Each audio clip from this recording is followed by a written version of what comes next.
I'm Dustin Abbott, and I'm here to take a first look at the new primes from Tamron, the new 35mm f1.8 DIVC USD, along with the 45mm f1.8 DIVC USD lenses. And so today we're going to take a quick look at the overall size and dimensions along with the build quality here and look to see if Tamron really is bringing something new and exciting to what is a fairly crowded field.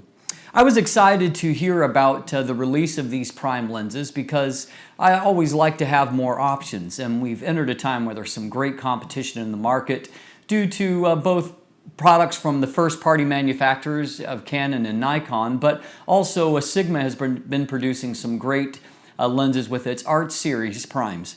And so really probably the chief target for Tamron is to try to get some of that market that Sigma has carved out for itself. And so we're going to take a quick look at the way that these lenses are designed and built.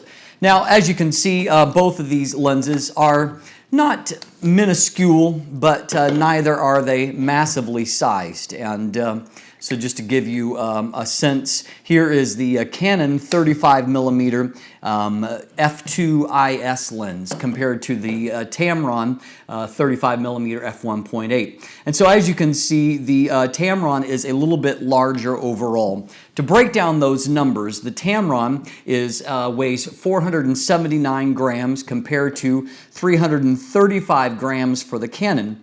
They both have a 67mm front filter.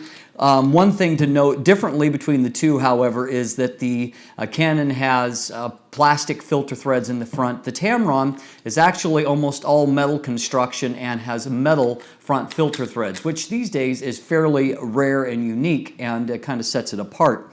Also, construction-wise, the Canon is primarily engineered plastics. You can hear that, very common, but the construction here of the actual Tamron is all of various metals, and so it has a superb build quality.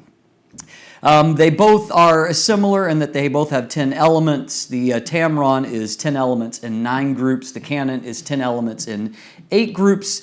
The overall length, you can see that the Tamron is a bit longer. That difference is 63 millimeters for the Canon, or 2.46 inches. The Tamron is 3.2 inches or 81 millimeters. And so another thing that Tamron is advertising as setting these apart is an incredible class-leading minimum focus distance and thus maximum magnification. In the case of these two lenses, this Canon is already really well performing in that regard. It will focus down to 24 centimeters and has a 0.24 times maximum magnification. The Tamron will focus down a little bit closer, 20 centimeters, and thus has a 0.25 times maximum magnification. And so, of course, another thing that's a killer app for these Tamrons is that they have image stabilizing. This Canon also has that. It has a little bit slower aperture, f1.8. f2 compared to the f1.8 for the Tamron. And so that image stabilizer now becomes, on this lens, this becomes a lens with the widest aperture to have an image stabilizing. And so in some ways, this becomes one of the most hand-holdable lenses available for a Canon or a Nikon system, also for a Sony system. The Tamron has 9 aperture blades, and of course they're rounded blades. Everything stays nice and round when you stop it down. Similar for the Canon, except for it has 8 aperture blades. A lot of people prefer the 9 aperture blades because the sunbursts that can be created are a little bit more stylish with those 9 aperture blades, and certainly they look really nice in the Tamron. Now, of course, the real target for Tamron is towards the Sigma Art series. And so the Sigma Art series 35mm f1.4, it has been a very popular lens and very well received by the photography community. And so this is really going right after that, and it brings a few extra things to the table. The big notable advantage for the Art series, of course, is a wider maximum aperture of f1.4 compared to the f1.8 of the Tamron here. However, this lens, of course, is more compact comparative to this. 479 grams for the Tamron, 665 grams for the Sigma. Overall length is 3.2 inches or 81 millimeters compared to, for the Sigma, is 3.7 inches or 94 millimeters. And then the Sigma is a little bit more complex, 13 elements in 11 groups, and it doesn't have quite the maximum magnification. It only focuses down to 30 centimeters, giving it a 0.20 magnification compared to the 0.25. Also, there's a pretty notable difference in price. This new Tamron is coming to the market at a price of $599, which, by the way, is the same as the Canon, although the Canon currently has a $50 off sale on it. I'm using U.S. U.S. prices from B&H Photo, and so in the U.S. right now it's $549 for the Canon compared to $599 for the Tamron, but the Sigma is $899, and so a $300 premium for that. Of course, the Tamron also, to kind of offset that aperture disadvantage, it does add a couple of things that might make you consider it when you're cross-shopping with the Sigma. Number one, it does come with an image stabilizer. It's a big asset in a lot of ways, but particularly if you want to do video work. Also, if you're looking to do video work, I'm happy to report that the focus rings on both of these new Tamron lenses is amongst the nicest I have ever seen on a non-manual focus only lens. They really are damped beautifully. They work very accurately. It's really actually a joy to use them, which I don't often say that for autofocus lenses, where manual focus seems to be an afterthought. This overall build is also set apart. You can kind of tell that Tamron took a page out of Sigma's book when they designed these lenses. They don't look much like the older Tamron lenses, and of course my older Tamron 24-70 is only a few years old, 3 years old at this point, but they've gone to a very different look that really is more like Sigma's Art Series, a kind of more serious contemporary professional looking design. But while cosmetically they are similar, the new design of these Tamrons is actually it's a superlative build. It's much more use of heavy grade materials, and of course they are claiming a weather sealing for this, and that is manifest in a couple of ways. It has a gasket here around the rear lens mount, and then it also has a fluorine coating on the front element to resist moisture, to allow it to be more easy to clean. So on these new lenses, the new fluorine coating should make them very easy to wipe off and also to protect that front element, and we see that with just a quick wipe we restore a perfect front element. So a nice addition to these Tamron lenses. There's a lot of high grade. The switches are very different than previous Tamron switches. This is a radically new design for Tamron, and certainly it is more professional grade. And so there's a lot to like there. Now, when we go to look at the 45 millimeter, it is a lot of the things that I've already said are highly similar for this. Let's just take a quick look at the stats for this. As you can see, this lens, and I'm going to remove this lens cap. By the way, the rear lens cap and the front lens caps have been redesigned, much more classy looking, and I've not been a fan of Tamron's caps previously. These are a huge step up. They're flared and contoured, and also they just fit on. Before the Tamron caps, they were kind of fussy about the way that they would go on and where they would go on.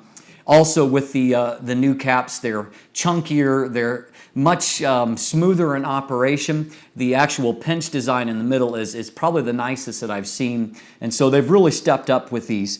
You can see now that these Tamrons, that the 45 millimeter is a bit longer. It's also a bit heavier because of that. These are dense lenses. I mean, there's a lot of metal in there. They're nicely designed. And so do compare them. It's 479 for the 35 millimeter, 554 grams for the 45 millimeter. Overall length 3.2 inches versus 3.6 inches. They both have a 67 millimeter front filter thread. This one is 10 elements in 9 groups. The 45 millimeter is 10 elements in 8 groups. Now, while 35 millimeter lenses tend to be fairly decent when it comes to minimum focus, that's not been the case for 50 millimeter lenses. And I realize this isn't exactly 40 or 50 millimeters, but that's the closest competitors for this. And the average magnification for 50 millimeter lenses has been a pretty low 0.15 times. And so it's not completely unuseful, but it's far from being as useful as what other lenses provide. This lens really differentiates itself from other lenses in that regard. For example, other lenses, for example, the Canon 50 millimeter f1.4. It can focus down to 45 centimeters for a 0.15 magnification. The Sigma Art series is a little better. It can focus down to 40 centimeters, providing a 17.8 times magnification. But this new Tamron, it can focus down much closer, 29 centimeters, which results in an almost 0.30 times magnification, 0.29, 0.4, which makes this the highest magnification factor outside of a macro type lens for a 50 millimeter-ish focal length. And so that makes this very, very useful for a lot of applications. And frankly, for me, that's one of the key things. I like to use 50 millimeter lenses, getting close to things, throwing backgrounds out, fine art shots, flowers, leaves. I spend a lot of time, as many of you know, out in the woods. So this is a big deal to me, and I really like that aspect of this lens.